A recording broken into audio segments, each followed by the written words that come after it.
अस्सलाम वालेकुम वरहमतुल्लाहि वबरकातुहू। कब्ज़ जिसे कॉन्स्टिपेशन कहते हैं, ये तमाम बीमारियों की जड़ है और यूं कह सकते हैं कि तमाम बीमारियों की माँ है, क्योंकि इसका ताल्लुक मैदे से होता है। और मैदा जो है वो 90% से ज़्यादा बीमारियों को लाता है, इसलिए कि बीमारियां 90% ग़िज़ा से आती हैं। और ग़िज़ा बहुत अहम चीज़ है, उस पर हम तवज्जो नहीं करते। बाज़ औक़ात ऐसा होता है कि कब्ज़ बंदे को होती ही उस वक्त है जब वो खाने में अपनी ग़िज़ा में फ़ाइबर जो होता है उसकी कमी करता है, तो पानी कम पीता है।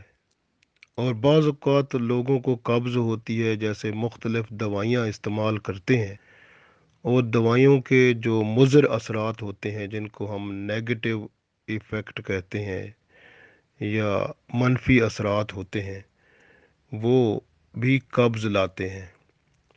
और अक्सर लोग मुरगन ग़िज़ाएँ खाते हैं, तो मुरगन ग़िज़ाएँ भी कब्ज़ लाती हैं। और बाज़ टेक अवे से बाज़ारी खुराक खाते हैं, वो भी कब्ज़ लाती है। और बाज़ औक़ात आबो हवा की तब्दीली भी कब्ज़ लाने का सबब बन जाती है। और अक्सर लोग चाय ज़्यादा पीते हैं, ज़्यादा चाय पीने से भी कब्ज़ हो जाती है। और कॉफ़ी और कहवा जो पीते हैं उनसे भी कब्ज़ होती है। और वक्त पर बैतुल खला ना जाना, ये भी कब्ज़ लाने का एक सबब है। और बाज़ औक़ात बैतुल खला जाने की ज़रूरत है, लेकिन अपने अंदर रोके रखना अपने आप को, जबकि ज़रूरत है जाने की लेकिन ना जाना और वो गंद अपने अंदर ही रखना, तो ज़्यादा देर रखेंगे तो यही कब्ज़ बन जाएगा। तो इसी तरह से ज़्यादा देर तक जो लोग बैठकर काम करते हैं और चलते फिरते वर्जिश कम करते हैं, यानी चलते फिरते कम हैं, वर्जिश कम करते हैं और बैठने का काम ज़्यादा होता है, जैसे कोई दफ्तर में बैठता है या किसी और जगह बैठकर काम करता है, तो ऐसे लोगों को भी कब्ज़ हो जाती है। तो किस लिए कि कब्ज़ से बचने के लिए चलना फिरना चाहिए, वर्जिश करनी चाहिए। बेवक्त खाना जो खाते हैं उनको भी कब्ज़ हो जाती है। और बाज़ लोग होते हैं पेट भरा हुआ है और फिर और खा लेते हैं, ज़रूरत से ज़्यादा खाना भी कब्ज़ लाता है। कब्ज़ आदमी को चिड़चिड़ा कर देती है, बाज़ लोग गमज़दा हो जाते हैं, बीमार हो जाते हैं। और आपको पता है कि ये अक्सर घरों में होता है कि आटे को छान कर इस्तेमाल करते हैं, जबकि वो छान निकालते हैं वही कब्ज़ की दवा होता है। और छान जो होता है अगर वो आटे में मौजूद हो तो उस आटे से जो रोटी बनती है वो दिल की बीमारियों की भी दवा है और मैदे की बीमारियों की भी दवा है। हाजमा जल्द होगा, आसानी से वो बंदा बैतुल खला में फारिग होगा और अल्लाह ताला की रहमत होगी, बंदा सेहतमंद रहेगा। इसी तरह से आटा छान कर जो बारीक करके इस्तेमाल करते हैं वो कब्ज़ में ही मुब्तला रहते हैं, या जो मैदा इस्तेमाल करते हैं वो भी कब्ज़ में ही मुब्तला रहते हैं। और जो सफ़ेद रोटी खाते हैं, ब्राउन रोटी खाते नहीं हैं, तो वो भी कब्ज़ ही को ही अपना दोस्त समझ बैठते हैं। खाने में बाज़ औक़ात बेएतदाली यानी वक्त पर ना खाना, अपनी मर्ज़ी से खाना, कभी लेट कभी किस वक्त कभी किस वक्त, ये भी कब्ज़ को ले आता है। इसी तरह से नाक़िस ग़िज़ाएँ खाना भी कब्ज़ का सबब बनता है। और बाज़ औक़ात नींद का पूरा ना होना, ये भी कब्ज़ को ले आता है। इसी तरह से नशा आवर चीज़ें जो हैं उसका इस्तेमाल करना, सिगरेट पीना, ये भी कब्ज़ और बदहज़मी को साथ लाता है। इसी तरह बाज़ बंदे होते हैं सुस्ती और काहली ज़्यादा होती है और पानी कम पीते हैं, तो पानी कम पीने से भी वो कब्ज़ हो सकती है। इसी तरह से बाज़ लोगों की आदत होती है कि वो चटपटी चीज़ें खाते हैं। चटपटी चीज़ें जो होती हैं ना, वो भी कब्ज़ ले आती हैं, जैसे चटनी और इस तरह की बनी बनाई जो मिसालेदार चीज़ें और इस तरह की चीज़ें ज़्यादा खाना, तो ये कब्ज़ को ही ले आता है और बदहज़मी भी हो जाती है।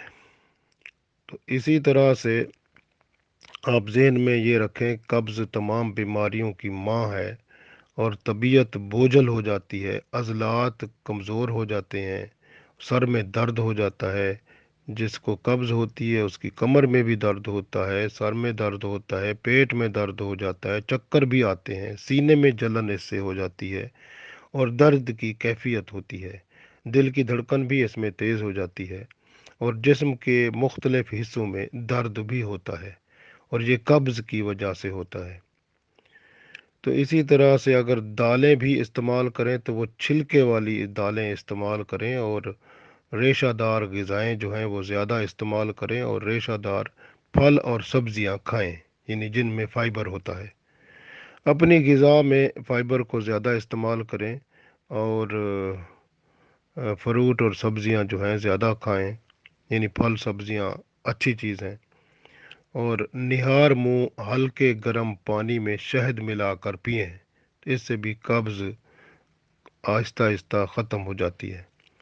रात को सोते वक्त एक गिलास गर्म पानी, दूध में एक खाने का चमचा जैतून का तेल उसमें मिलाकर पिएं और उसके बाद कुछ ना खाएं पिएं, सो जाएं, तो इंशाअल्लाह इसी को मुसलसल रखें तो हफ्ते के अंदर कब्ज़ ख़त्म हो जाएगी। ज़्यादा पानी पिएं, हल्की वर्जिश करें, रात के खाने के बाद चहलकदमी ज़रूर करें और रात के खाने के कम से कम 2 घंटे बाद सोएं और सुबह यानी कि ज़्यादा खाना चाहिए, रात को हल्का खाना चाहिए और रात को सोने से पहले गर्म दूध में बादाम डालकर, यानी बादाम रोगन बादाम डालकर अगर पिएं तो इससे भी, यानी आदत बनाएं तो इससे भी अंदर जो बड़ी आंत होती है उसमें नरमी हो जाती है और बंदे को कब्ज़ नहीं होती। और जौ का दलिया बहुत अच्छी चीज़ है और अंजीर खाएं, जौ का दलिया खाएं तो इससे कब्ज़ होती नहीं है, अगर है तो वो भी ख़त्म हो जाती है। इसी तरह ओट का दलिया भी बहुत अच्छी चीज़ है, इससे भी कब्ज़ से निजात मिलती है। इसी तरह छान वाला आटा होता है वो बहुत ज़रूरी होता है, वो खाएं और इंशाअल्लाह ताला बेहतरी होगी। और छान यूँ समझें कब्ज़ का इलाज भी है, दिल की बीमारियों का इलाज भी है। अपना लाइफस्टाइल बंदा तब्दील करे, बेहतर अमल है। और अगर किसी को कब्ज़ ज़्यादा हो तो वो क्या करे कि सौंफ और गुलकंद को मिला के खाए, तो ये भी बेहतर अमल है कि सौंफ और गुलकंद को मिलाकर बंदा उसे खा ले। रात को सोते हुए अगर 1 चम्मच यानी गुलकंद और सौंफ मिला के उसको खाए, ऊपर से जो है वो दूध पी ले गरम गरम, तो फिर सो जाए, तो इंशाअल्लाह ताला इससे भी वो कब्ज़ ख़त्म हो जाती है। और दांतों को भी साफ रखना चाहिए क्योंकि कब्ज़ का दांतों के साथ भी बड़ा ताल्लुक़ है। वो दांत मैले होते हैं तो खाने पीने में मैले दांत के साथ जरासीम कुछ हो वो भी चले जाते हैं अंदर, और इस तरह से बदहज़मी और कब्ज़ बहुत सारी ऐसी बीमारियां जो मैदे की हैं वो शुरू हो जाती हैं। तो दांतों को साफ रखना चाहिए और ग़िज़ा जब खाना खाएं तो उसको खूब चबा कर खाएं, और बाज़ जो हैं चबाते नहीं हैं, बस ऐसे मुंह में लिया और निगल जाते हैं, और ऐसे निगलना जो जल्दी में निगलना है ना ग़िज़ा को, वो भी कब्ज़ लाता है। तो इसलिए बाज़ बंदे होते हैं एक खाने में कई चीज़ें मिला के खाते हैं, यानी एक डिश नहीं होती बस 70,000 चीज़ें, पता नहीं क्या क्या चीज़ें खाते हैं और इस तरह से وہ قبض کو اور بد ہضمی کو بھی ساتھ لے جاتے ہیں۔ اپنے آپ کو بندہ جو ہے یعنی جب تھکا ہوا ہو بندہ اس وقت کھانا نہیں کھانا چاہیے، تھوڑی دیر کے بعد کھائے، زیادہ بہتر ہے، اس سے بد ہضمی اور قبض سے بچتا ہے۔ اور یاد رکھیں کہ ٹھنڈا پانی بھی بہتر نہیں ہے، ٹھنڈا پانی بھی قبض لاتا ہے اور ہاضمے کے معاملے میں یہ ٹھیک نہیں ہے۔ اور اسی طرح چائے کا استعمال زیادہ وہ بھی بہتر نہیں ہے۔ اور کچی جب کھانا کھائیں تو کچا کھانا نہ پکاؤ، یعنی بعض اوقات روٹی کچی ہو یا کھانے کی چیز کوئی کچی ہو وہ نہ کھائیں۔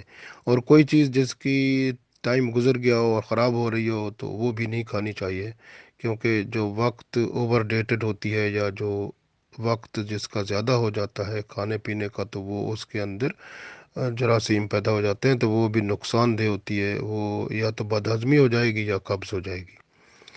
تو اسی طرح سے ہر روز آپ وقت مقررہ پر آپ اپنے یعنی بیت الخلاء جائیں، تاکہ جو ہے نا وہ عادت بن جائے، تو وقت مقرر پر جانے والے بھی یہ بہتر رہتے ہیں اور قبض سے بچتے ہیں۔ تو اسی طرح سے صبح اٹھ کر اگر نہار منہ پانی پئیں اور اس میں تھوڑا شہد بھی ملا کے پئیں تو اور زیادہ بہتر ہے، ورنہ اگر عام پانی بھی پئیں تھوڑا سا ہلکا سا گرم ہو تو اس سے بھی بہتر ہے، اس سے بھی قبض کو یعنی فائدہ ہوتا ہے، قبض ختم ہو جاتی ہے۔ تو اسی طرح اگر قبض ہو پیٹ کو آپ تھوڑا سا تیل مال لیں تو وہ بھی بہتر ہوتا ہے، وقتی طور پر فائدہ پہنچتا ہے۔ لیکن یاد رکھیں کہ کھانا زیادہ نہ کھائیں، بھوک جب لگ رہی ہو تب کھائیں۔ اور اسی طرح آٹا موٹا استعمال کریں اور پتلا آٹا یا باریک آٹا استعمال نہ کریں۔ کوشش کریں اپنے آپ کو، تو انشاءاللہ تعالیٰ اس طرح سے اپنی احتیاط بندہ خود کرے گا تو تب کچھ بنے گا۔ اور یاد رکھیں قبض اگر ہوتی ہے تو آپ کا سکون چلا جاتا ہے، ہر وقت طبیعت میں تھکاوٹ رہتی ہے، اچاٹ طبیعت ہوتی ہے اور چڑچڑا بن جاتا ہے بندہ، اور اس طرح سے معاملہ بندے کا جو ہے نا وہ ذہنی طور پر کام کرنے کو دل نہیں کرتا، طبیعت میں جو ہے نا بوجھل سی لگتی ہے۔ تو اس لیے اپنے آپ کو قبض سے بچائیں، میں نے جو عرض کیا اس پر غور کریں، تو اس طرح سے انشاءاللہ صحت بہتر ہوگی اور اللہ تعالیٰ کی رحمت ہوگی۔ اللہ تعالیٰ ہماری صحت بہتر فرمائے اور تندرستی اور سکون عطا فرمائے، آمین۔